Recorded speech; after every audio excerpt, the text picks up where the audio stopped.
আজকে পড়ব ক্লাস 8-এর তোর একটা বাংলা কবিতা। কবিতাটার নাম হচ্ছে শিকল পরার গান। লিখেছেন আমাদের বিদ্রোহী কবি কাজী নজরুল ইসলাম। আর এটাও একটা কিন্তু বিদ্রোহ কবিতা।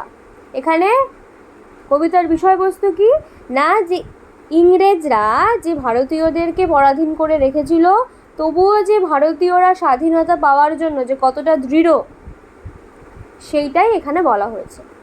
আমি লাইন বাই লাইন পড়ে এর মানে বুঝিয়ে দেব। শুরু করি তাহলে। এই শিকল পরা ছল মোদের, এই শিকল পরা ছল। বলছে এই যে আমরা কারাগারে যাচ্ছি, তখনকার দিনে তো ইংরেজরা বিপ্লবীদেরকে ধরে জেলে পুরে দিত। এই যে কারাগারে আমরা যাচ্ছি জেলে, এটা আমাদের একটা ছলনা। আমরা সত্যিকারের জেলে যাচ্ছি না। কীরকম ছলনা? এই যে এই শিকল পরেই শিকল তোদের করবো রে বিকল। সবাই তখনকার দিনে ভয় পেত যে ও বাবা জেলে যাব, ভয় লাগে। এখনও যদি কোনো বিদ্রোহ হয়, যদি পুলিশ ধরে ধরে হেফাজতে ঢোকায়, অনেকেই ভয় পেয়ে যাবে। তো সেই জন্য মানুষরা যেতে চাইতো না। তো বিপ্লবীরা বলছে আমরা জেলে এত যাব যে মানুষদের মধ্যে থেকে জেলে যাওয়ার ভয়টাই কেটে যাবে। তোদের বন্ধ কারায় আশা মোদের বন্দি হতে নয়। বলছে তোদের যে আমি এই যে বন্ধ, মানে কারাগার যে বন্ধ, এখানে যে আসছি, এখানে আমরা বন্দি হতে আসিনি। ওরে ক্ষয় করতে আসা মোদের সবার বাঁধন ভয়। একটু আগে যেটা বললাম, সবার এই যে জেলে যাওয়ার ভয়, এই ভয়টা ভাঙানোর জন্যই আমরা সবাই এসছি। যদি একজন জেলে যায় আমাদের ভয় লাগবে, যদি দেশের অর্ধেক লোকই জেলে যায় আর অর্ধেক লোক কি ভয় পাবে? সবাই তো ঢুকেই গেছে জেলে, আমরা গেলেই তো হয়ে গেল। ইংরেজরা কতজনকে ঢোকাবে জেলে? সবাইকে যদি জেলে ঢুকিয়ে দেয়, শাসন করবে কাদের উপরে, তাই না? এই বাঁধন পড়েই বাঁধন ভয়কে করব মোরা জয়। আমরা জেলে গিয়ে জেলে যাওয়ার যে ভয়, এই ভয়টাকে আমরা সবার মন থেকে ভাঙবো, জয় করব। এই শিকল বাঁধা পা নয়, এই শিকল ভাঙা কল। আমাদের এই পা শিকল বাঁধার জন্য নয়, শিকল ভাঙার একটা কল। তোমরা বন্ধ ঘরের বন্ধনীতে করছো বিশ্বগ্রাস। বলছে তোমরা পুরো পৃথিবীতে, শুধু ভারতবর্ষ তো না, প্রায় অনেক অনেক দেশকে ইংরেজরা কী করেছিল? বন্দি করে রেখেছিল, মানে যেটাকে বলে পরাধীন করে রেখেছিল। তো তোমরা এইটা করে, বন্দি করে করে তোমরা বিশ্বকে গ্রাস করছো, পৃথিবীর অনেক অনেক দেশকে তোমরা গ্রাস করে নিচ্ছ। আর ত্রাস দেখিয়েই, মানে ভয় দেখিয়েই করবে ভাবছো বিধির শক্তি হ্রাস। ঈশ্বরের যেটা ইচ্ছা, মানে ঈশ্বর কী করে? সত্যের, ভালোর জয় করায়। তুমি ভাবছো যে ওই শক্তিটাকে তোমরা কমিয়ে দেবে, নষ্ট করবে? তা তো হবে না বাছাধন। সেই ভয় দেখানো ভূতের মোরা করব সর্বনাশ। এখানে ভয় দেখানো ভূত কারা? ইংরেজরা। বলছে তোমরা ইংরেজ, তোমাদের ব্রিটিশদের আমরা কি করব? সর্বনাশ করব। এবার আনবো মা ভয়, বিজয় মন্ত্র বলহীনের বল। যারা ভয় পায়, যারা বলহীন, তাদেরও বুকে আমরা বল আনবো। এমন আমরা এক একটা কাজ করব। তোমরা ভয় দেখিয়ে করছো শাসন, আমাদেরকে শাসন করছো ভয় দেখিয়ে, জয় দেখিয়ে নয়। আমাদের মন তোমরা জয় করতে পারোনি, আমাদের ভয় দেখিয়ে দেখিয়ে তোমরা আমাদের শাসন করছো, রাজত্ব করছো। সেই ভয়ের টুটি ধরবো টিপে, টুটি মানে গলা টিপে ধরবো সেই ভয়ের, করবো তারে লয়, তাকে শেষ করে দেবো। মোরা ফাঁসি পড়ে আনবো হাসি, মৃত্যু জয়ের ফল। বলছে যে মোরা ফাঁসি পড়ে আনবো হাসি, মৃত্যু জয়ের ফল। এখানে এই কথাটার মানে কি? কথাটার মানে যে আমরা যখন বিপ্লবীরা ফাঁসি পড়বে, যখন অনেকজন ফাঁসি পড়বে, তখন কিন্তু মানুষের মধ্যে সাহস জেগে উঠবে যে এই তো এতজন যদি পারে ফাঁসি পড়তে, মরতে, দেশের জন্য লড়াই করতে, আরও 5টা ছেলে ভাববে যে আমরা কেন পারবো না দেশের জন্য লড়াই করতে।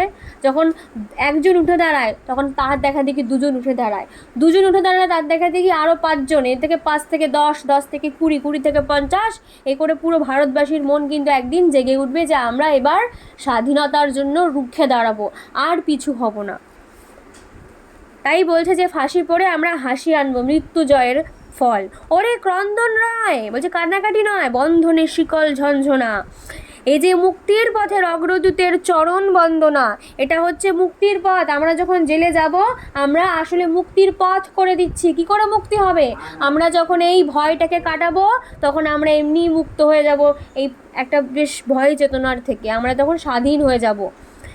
এই লাঞ্ছিত, বলছে এই লাঞ্ছিতেরাই অত্যাচারকে হানছে লাঞ্ছনা। বলছে এই যে আমরা তো লাঞ্ছিত হচ্ছি জেলের মধ্যে, আমরাই এই অত্যাচারকে লাঞ্ছনা করছি। যে কি আমাকে তোরা অত্যাচার করবি, অত্যাচারকে আমরা পায়ে ঠেলি।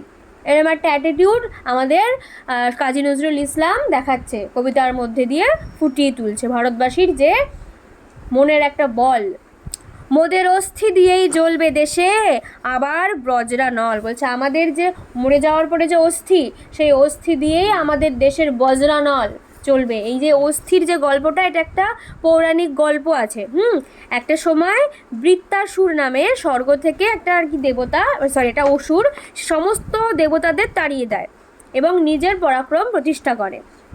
তখন বিষ্ণুর পরামর্শে ইন্দ্রসহ অন্যান্য দেবতারা